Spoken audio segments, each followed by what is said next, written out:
latest OPM hits, and more. And now, please welcome your host, Allan Alvarez. Alright mga kaibigan, gagayem kakakabshot, lahat ng ating mga ka-KNDI dyan. Magandang hapon po sa inyong lahat. Magandang araw, magandang tanghali at magandang tao po kayo. Welcome to the Filam Community Hour. Ito po si Allan Alvarez, ang inyong abang lingkod. And kamusta po kayo mga kaibigan? How's everybody doing out there? Isang maligayang Aloha Monday sa inyong lahat. And as always, maraming salamat sa inyong pakikinig dito sa ating programa at sa lahat ng mga programa natin dito sa KNDI. And speaking of lahat ng mga programa natin, thank you so much, Manong Larry, for another very informative and a very entertaining Filipino radio Monday edition right before the show on Mondays, of course. So thank you, Manong Larry. Mabuhay po kayo. Let's go ahead and go into our Kwentuhan segment. All right, this is kind of interesting, and I wanted to share this with you, and pag-usapan po natin. Narinig nyo ba na the Philippines, is gonna grant visa-free travel for Indian nationals? Okay, Philippines grants visa-free travel for Indian nationals. Okay, to boost tourism. Okay, para pampalakas ng ating industriyang turismo. Right? That's what it is. So the story came out on ABS-CBN explaining it and talking about it. So pagkwentuhan po natin ngayon. All right. So the Philippines is offering visa-free travel privileges to Indian nationals to enhance tourism arrivals in the country. Okay, that's according to the Department of Foreign Affairs. According to the DFA, the following visa policies applicable to Indian nationals starts on June 8th. Okay, that's yesterday, 2025. All right, number one, Indian nationals may enter the Philippines without a visa for a non-extendable and non-convertible period of 14 days. Okay, and this is for tourism purposes. Okay, upon presenting a passport valid for at least 6 months beyond the contemplated stay, confirmed hotel accommodation or booking, proof of financial capacity, and return or onward ticket to the next country of destination.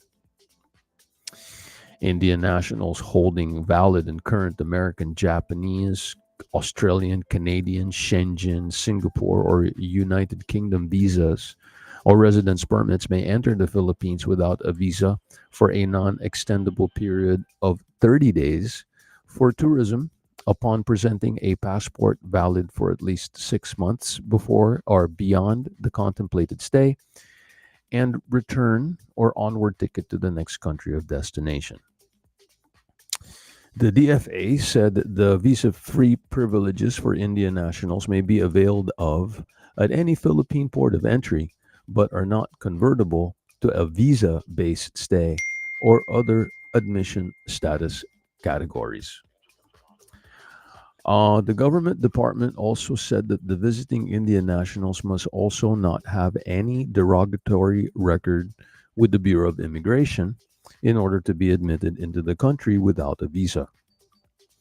Meanwhile, Indian nationals transiting in transit in the Philippines or entering the country for long-term visits and non-tourism activities are required to apply for an appropriate Philippine visa at a Philippine embassy or consulate in their country of origin, place of legal residence, or any country that requires entry visas for Indian nationals.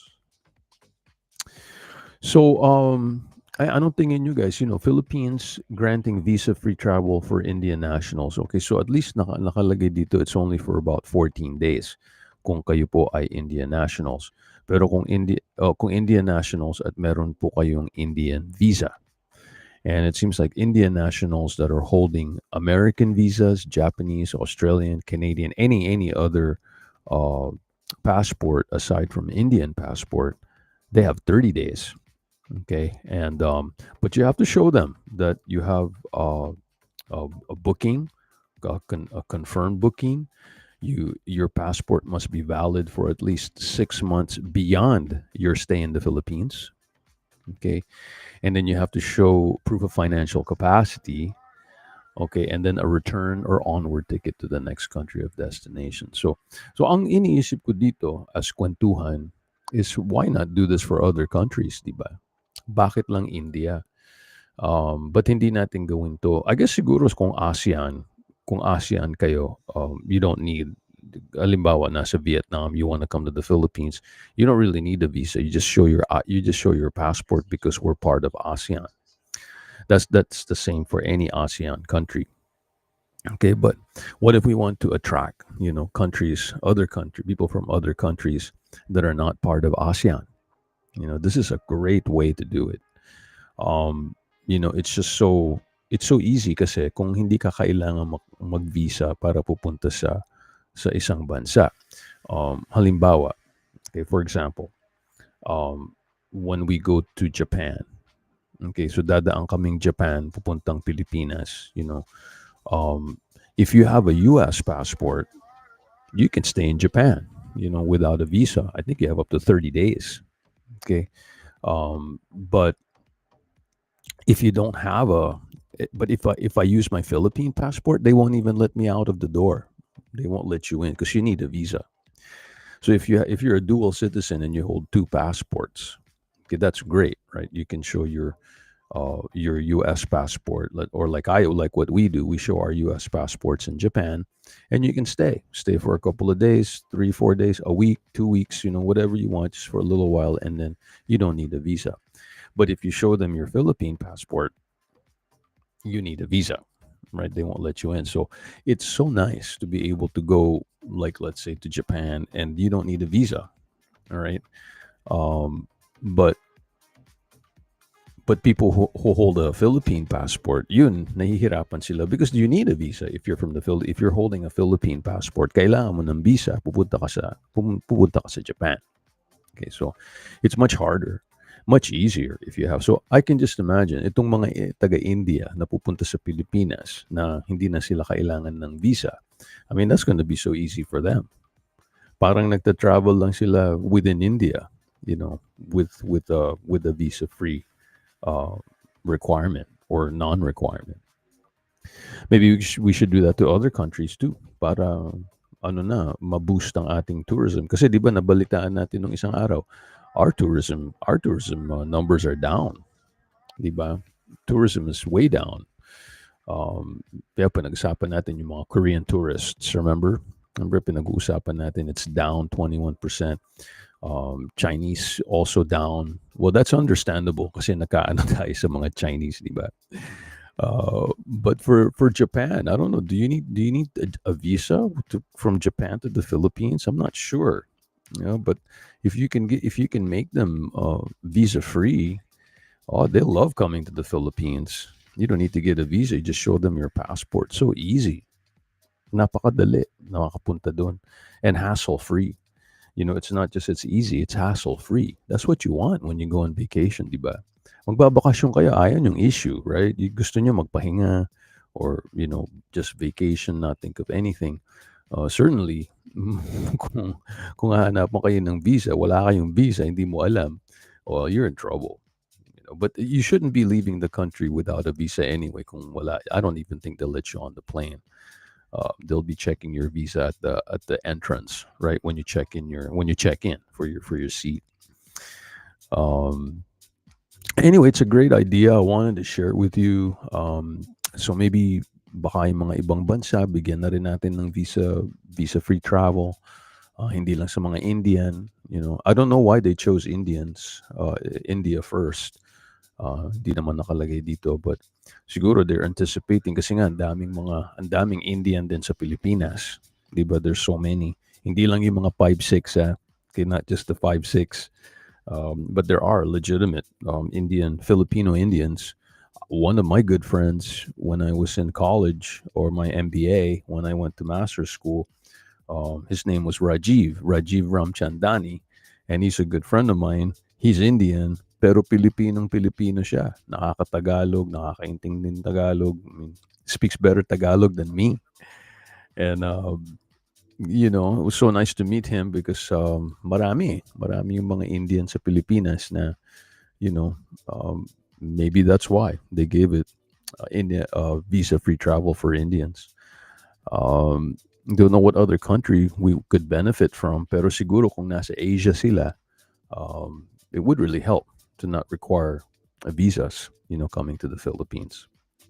Anyway, let's see nga kung talagang tataas ang ating tourism dahil dito sa ginawa nilang visa-free extension.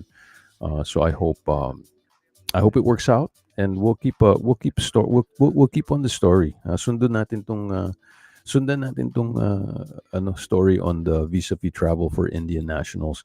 Tapos tingnan natin kung tataas nga yung pagpunta ng mga Indians sa Pilipinas. Okay? So yeah, mga kaibigan, that's our Kwentuhan segment. Huwag niyong kalimutan na we open up our show with our Kwentuhan segment each and every day habang live po tayo dito sa ating Filam Community Hour with Allan Alvarez.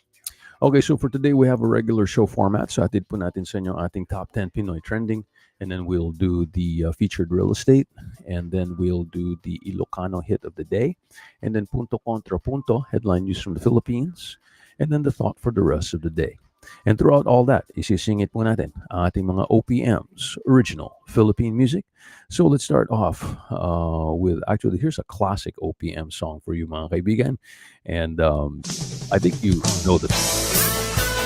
Very popular. Sino nga ba sila? No, si Balasi, mga kaibigan, Sampaguita. Dito sa ating Filam Community Hour with Allan Alvarez. It's your OPM rock, kaibigan.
sila.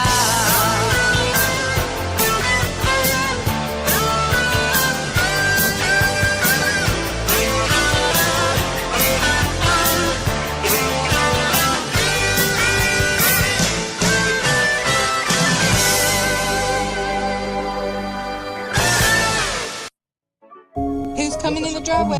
If